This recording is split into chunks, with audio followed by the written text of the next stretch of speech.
Bonjour chers frères et sœurs, je vous salue, vous qui croyez en Dieu, qui avez confiance dans le Seigneur Jésus-Christ et qui vénérez les saints. Je voudrais ici parler d'une notion. C'est la Shekinah.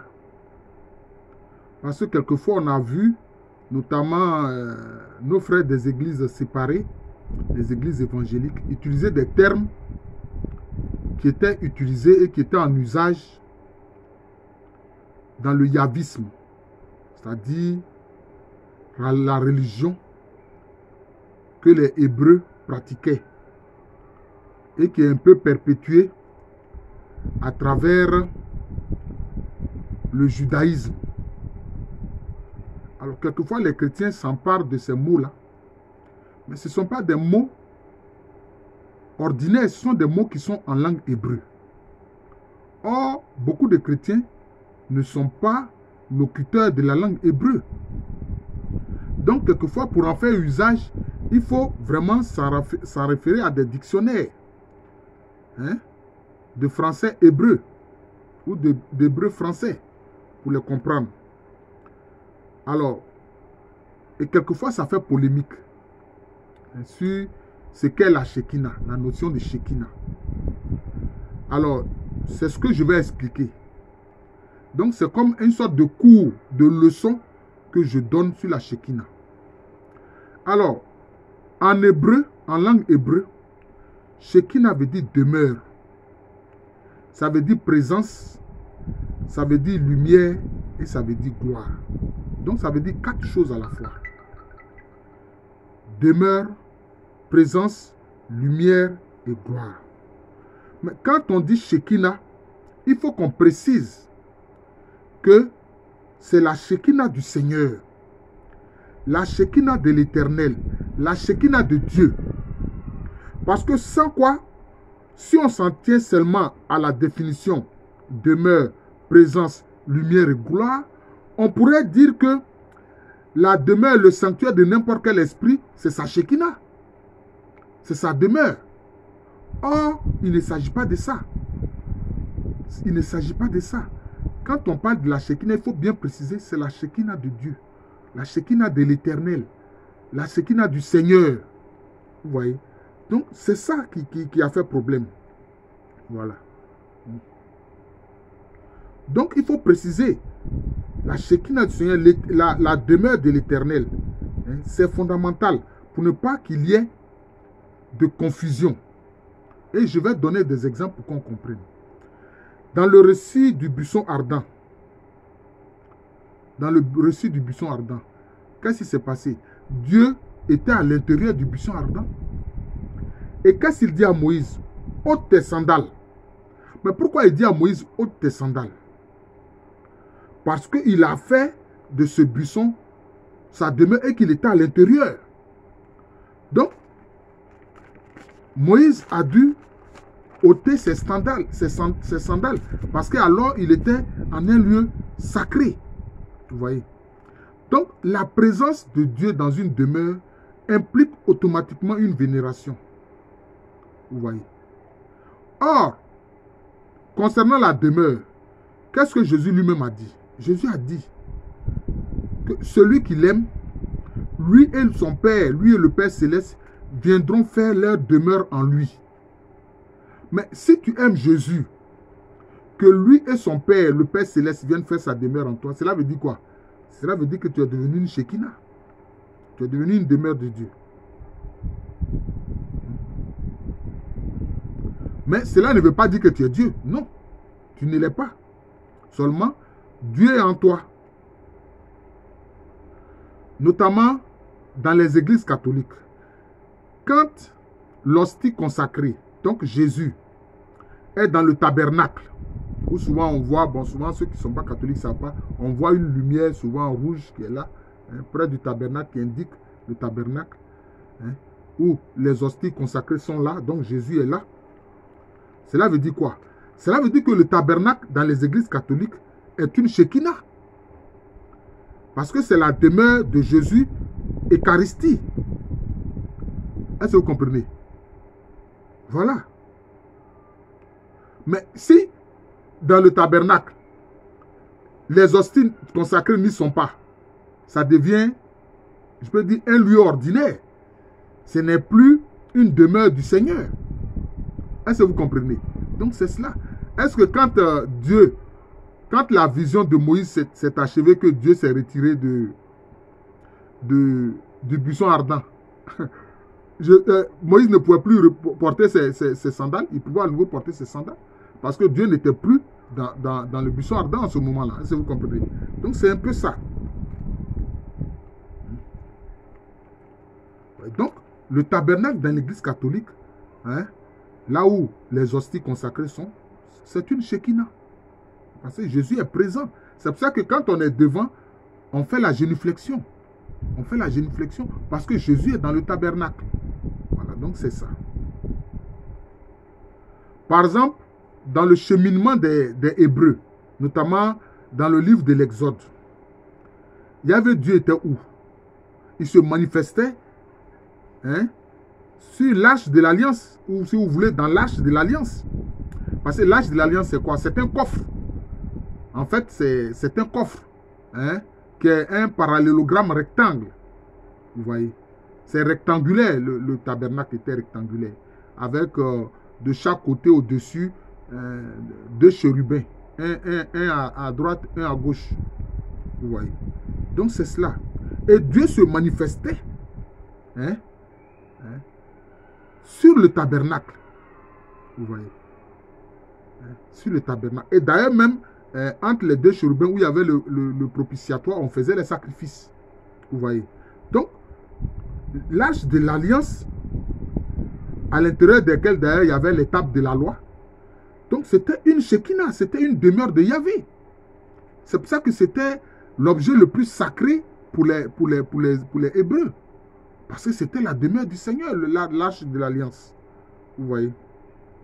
Donc on peut dire que l'arche de l'alliance, étant une demeure du Seigneur, donc on peut dire que c'était une Shekinah.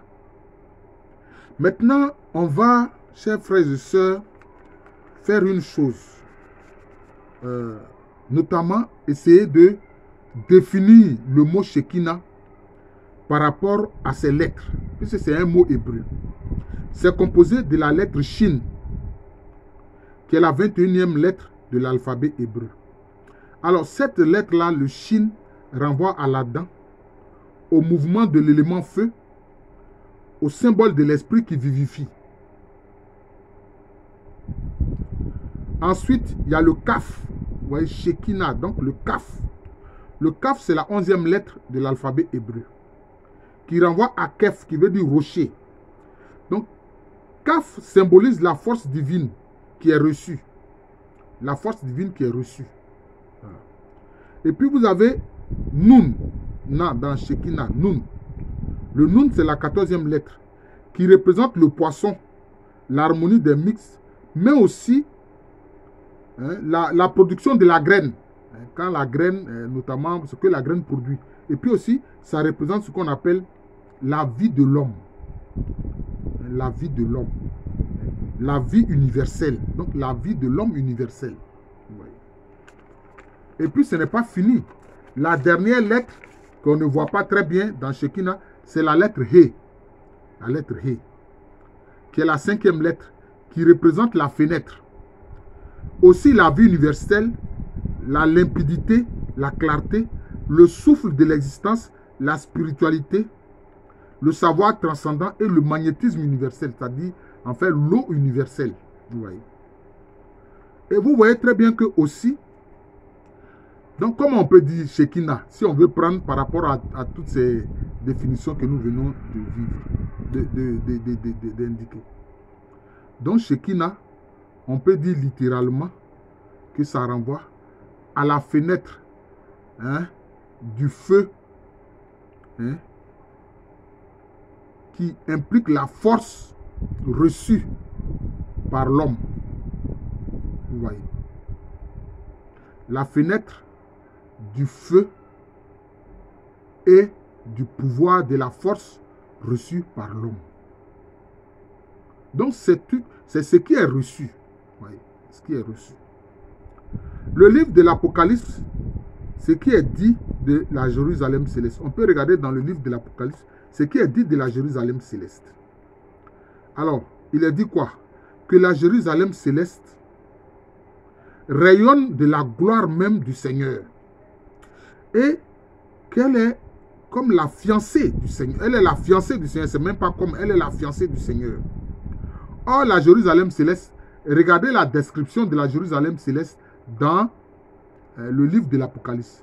C'est présenté comme une maison cubique. C'est une forme cubique, puisque toutes ses parties sont égales. Et le cube est une figure géométrique qui a 6 côtés. Toutes ses parties sont égales. Et elle est représentée comme la fiancée, l'épouse du Christ. Oui. Et même que va dire Saint Paul, je crois que dans le livre de Galates, il a dit que la Jérusalem céleste est notre mère. Que la Jérusalem céleste est notre mère. Elle rayonne de la gloire du Seigneur parce que quoi? Parce que le Seigneur est à l'intérieur d'elle. Le Seigneur est à l'intérieur de la Jérusalem céleste. Mais la Jérusalem céleste n'est pas Dieu. Mais le Seigneur est à l'intérieur d'elle. Donc, elle rayonne de la gloire du Seigneur. Donc, ça dit quoi? La lumière que le Seigneur est passé, le Seigneur, lui, il est lumière. Christ est lumière.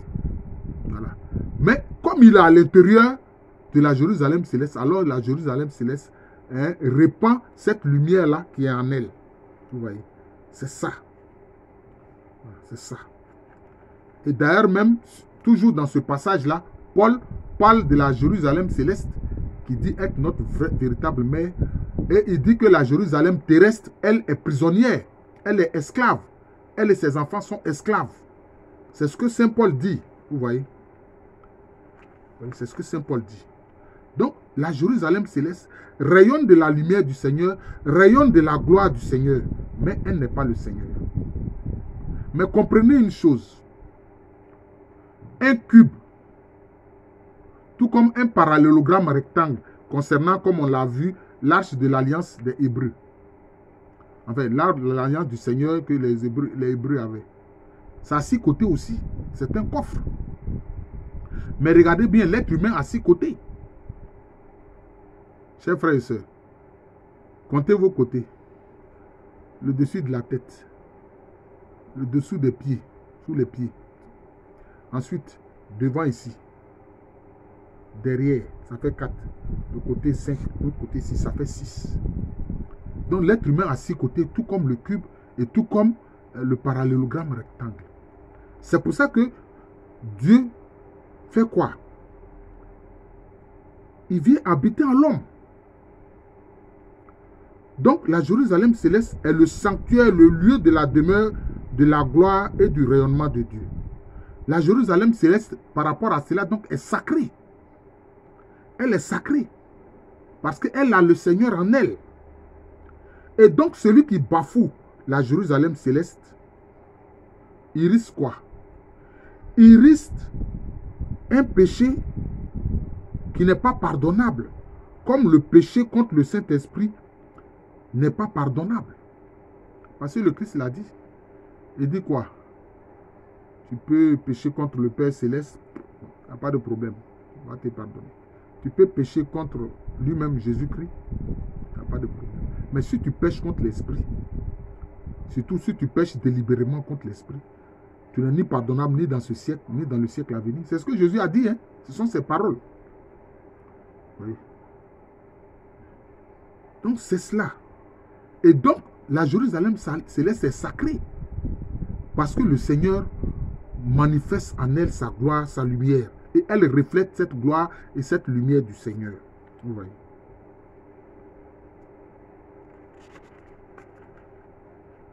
Remarquez une chose. Dans les évangiles, les manifestations du Père Céleste. Nous allons voir ce qui se passe quand le Père Céleste se manifeste. Chers frères et sœurs. Ce que je fais là, l'exercice que je fais là, cette leçon que je donne, c'est un peu une leçon théologique. Il faut comprendre ça. Chaque fois que le Père Céleste se manifeste, on le voit dans les évangiles, il est environné d'une ombre, pour ne pas dire d'une nuée. On peut voir notamment cela dans le récit du baptême de Jésus-Christ et puis dans le récit de la transfiguration.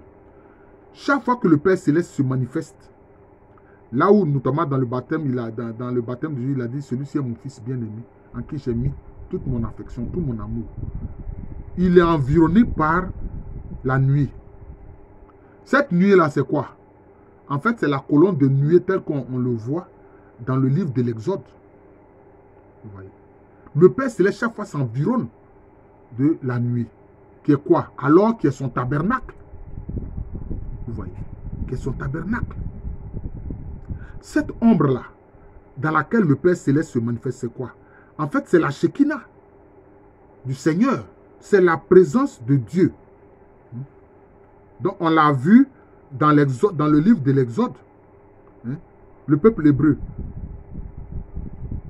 Chaque journée avait en sa présence la colonne de nuée lumineuse de l'Éternel. Et quand cette colonne de nuée lumineuse de l'Éternel s'élevait, alors le peuple se mettait en marche. L'Exode, le déplacement reprenait. Et puis maintenant, la nuit, qu'est-ce qui se passait? C'était maintenant la colonne de feu de l'Éternel qui environnait et protégeait le peuple. Oui. Même si la nuit, la colonne de feu de l'Éternel s'élève, eh bien, le peuple se met en marche. De toute façon, il est éclairé par ce feu-là. Donc, il ne marche pas dans la nuit. Comme on dit, Christ, tu es lumière. Qui marche à ta suite ne marche pas dans la nuit. Vous voyez? Donc, c'était comme ça. Donc, c'était la présence du Seigneur. Dieu était présent la journée dans la colonne de nuée lumineuse. Et Dieu était présent la nuit dans la colonne de feu. Vous voyez? Donc, la colonne de nuée lumineuse, c'est la demeure de Dieu, la journée. La colonne de feu de l'Éternel, c'est la demeure de Dieu la nuit. Vous voyez? C'est comme ça. Donc, qu'est-ce qu'on peut dire? Que la colonne de nuée, c'est la colonne de nuée de l'Éternel, c'est la Shekinah du Seigneur. La colonne de feu de l'Éternel qui se manifeste la nuit, c'est ça. Shekinah, c'est sa demeure. Vous voyez, c'est sa demeure. Sa demeure. Et c'est cela qui a guidé le peuple durant l'Exode. C'est ça. C'est comme ça. Donc, la journée, cette demeure du Seigneur, la Shekinah, se manifeste sous forme de colonne de nuée lumineuse. La nuée, c'est quoi? C'est l'eau. C'est ce qui a donné le nuage. La nuée, c'est l'eau. Maintenant, la nuit, c'est le feu. Vous voyez, la nuit, c'est le feu. Se manifeste sous forme de colonne de feu. Mais Dieu est à l'intérieur de cette colonne de feu. Donc, il y a alors une Shekinah du Seigneur. Donc, par rapport à la définition que nous avons donnée au départ, demeure, la demeure, Shekinah comme demeure de Dieu. Shekinah comme demeure de Dieu. Alors, la Vierge Marie, sur qui le Saint-Esprit est descendu, et le Très-Haut l'a couvert de son ombre, et en qui s'est incarné le Christ, la parole éternelle de Dieu. Quand le Christ était en elle, là, quand elle était en grossesse et puis le Christ était en elle, elle était quoi? Elle était demeure de Dieu. La Vierge Marie, alors elle était demeure de Dieu. Donc elle était Shekinah. Elle était Shekinah. Vous voyez, elle était Shekinah. Elle était Shekinah. Parce que le Christ était en elle. Mais elle demeure remplie de l'Esprit Saint. Donc elle est demeure de Dieu. Parce qu'elle demeure remplie de l'Esprit Saint. C'est pour ça que quelquefois vous avez dans l'iconographie des représentations de la Vierge où on voit que la lumière passe par sa main. Elle n'est pas la source de la lumière, mais ça passe par sa main. La lumière passe par ses mains. Ceux qui ont fait ces images, ces iconographies, ils ont été bien inspirés par le Saint-Esprit. Parce que regardez bien les mains de la Vierge, les représentations de la Vierge où on voit elle étend les mains. Et puis vous voyez, la lumière passe par ses mains, mais elle n'est pas la source de la lumière. Parce que la lumière, c'est Dieu lui-même. La source de la lumière, c'est Dieu lui-même. Voilà les faits. Maintenant, si nous poursuivons, en prolongeant, qu'est-ce qu'on pourrait dire alors de tout homme en qui le Saint-Esprit habite. De tout homme en qui le Saint-Esprit habite, je répète. Si le Saint-Esprit habite en toi, cela veut dire quoi? C'est-à-dire que tu es devenu une demeure du Saint-Esprit. Ou bien, tu es devenu une demeure du Saint-Esprit. Tout homme en qui le Christ vit, et qui peut dire comme Saint Paul, ce n'est plus moi qui vis, c'est Christ qui vit en moi. Il devient quoi? Il devient une demeure de Dieu, il devient une demeure du Seigneur. Alors, il devient une Shekinah. Lui aussi, il va faire quoi? Il va refléter la lumière du Seigneur, mais il n'est pas le Seigneur. C'est pour ça qu'à juste titre, on représente les saints avec une auréole. Vous voyez? On les représente avec une auréole. Cette auréole, ils n'en sont pas la source. Mais c'est le prolongement de la lumière du Seigneur, du Seigneur même qui est en eux là. C'est ça qui donne l'auréole qui est autour de leur tête. Hein? Oui.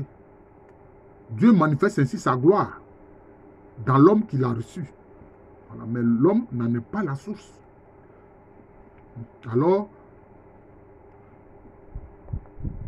c'est ainsi, c'est pour ça que la Vierge Marie remplie du Saint-Esprit, les saints remplis du Saint-Esprit font l'objet de vénération. Ils font l'objet de vénération. Vous l'avez vu dans le récit du buisson ardent. Parce que Dieu avait fait du buisson ardent sa demeure momentanée. Il a dit quoi à Moïse? Ôte tes sandales. Ce lieu-là est sacré. Ce lieu est saint. Parce que lui, Dieu, il s'est manifesté à l'intérieur du buisson ardent. D'ailleurs, c'est lui qui a rendu le buisson ardent. Sinon, le buisson en lui-même n'est pas ardent. Vous voyez? Donc, c'est cela. Alors, celui devient saint, celui devient sacré. Donc, c'est pour ça que la Vierge Marie, qui est sainte, parce que le Seigneur est en elle. Alors, les saints en qui le Seigneur est en eux, c'est pour ça qu'ils font l'objet de vénération. Vous voyez? Parce que la vénération est différente de l'adoration. Parce qu'il y a certains qui confondent la vénération et l'adoration. C'est pour ça qu'ils accusent souvent les catholiques et les orthodoxes d'adorer la Vierge Marie. Parce qu'ils ne savent pas faire la différence entre la vénération et l'adoration. Voilà, c'est ça qui fait problème. Hein? Quand on ne connaît pas les choses, il faut demander. Comme on dit en Côte d'Ivoire, à connaît pas, à demander. Mais eux, ils s'élèvent comme ça et puis ils s'érigent en des gens qui savent, en des sachants. Non. Vous voyez? L'adoration s'appelle latrie. Ça, c'est pour Dieu seul. C'est Dieu seul qu'on adore. On appelle ça latrie. Mais il y a la vénération qu'on appelle douli.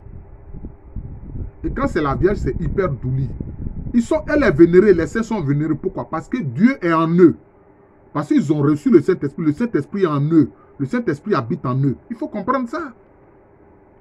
Il faut comprendre ça. Pourtant, eux-mêmes, ils ont lu le récit de choses, comment on appelle ça, de buisson ardent, où Dieu a dit, parce qu'il était dans le buisson ardent, il a dit à Moïse, ôte tes sandales. Ôter les sandales, c'est un signe de vénération. S'incliner, c'est un signe de vénération, mais ce n'est pas un signe d'adoration. Mais eux-mêmes qui parlent ainsi, là, est-ce qu'ils ne vénèrent pas leurs parents? Hein? Est-ce qu'ils ne vénèrent pas leurs parents? Si tu viens devant ton père et que tu t'inclines respectueusement pour le saluer, mais c'est une vénération, c'est un acte de vénération. Hein? Quand même les hommes politiques, hein, qui souvent même ne méritent même pas de vénération, quand on dit ouais, le président de la République, qu'est-ce qui se passe? Tout le monde se tient debout. La vénération, c'est un acte de profond respect. C'est tout. Ce n'est pas l'adoration. Il ne faut pas confondre les deux. Bon, j'ai peur que cette leçon que j'ai donnée ne soit trop longue. Voilà. Donc, j'expliquais bien le sens de ce qu'il faut entendre par Shekinah. Je suis le frère Jean de l'amour de Jésus. Surtout cette vidéo sur la Shekinah, il faut la partager abondamment. Pour ne pas que nos frères qui utilisent ce mot-là se trompent et ne sachent pas de quoi il s'agit. Je suis le frère Jean de l'amour de Jésus. C'est mon nom spirituel. Et c'est le nom aussi de cette chaîne YouTube de moi. Dans l'église, Dieu a donné des rôles. Il y a certains qui sont apôtres, il y a d'autres qui sont pasteurs, il y a certains d'autres encore qui sont prêtres, etc., diacres, etc., bergers. Moi, je suis enseignant. C'est mon rôle. C'est mon rôle. C'est le rôle que le Seigneur m'a donné. Et c'est le don qu'il m'a fait. À l'état civil, je suis le professeur Alou Kwame René. Là encore, à l'état civil, mon rôle, c'est d'enseigner. Je vous souhaite une bonne journée. Que Dieu fasse de chacun de nous sa demeure. Pour que nous aussi, nous soyons des Shekinah. Merci et bonne journée à tous.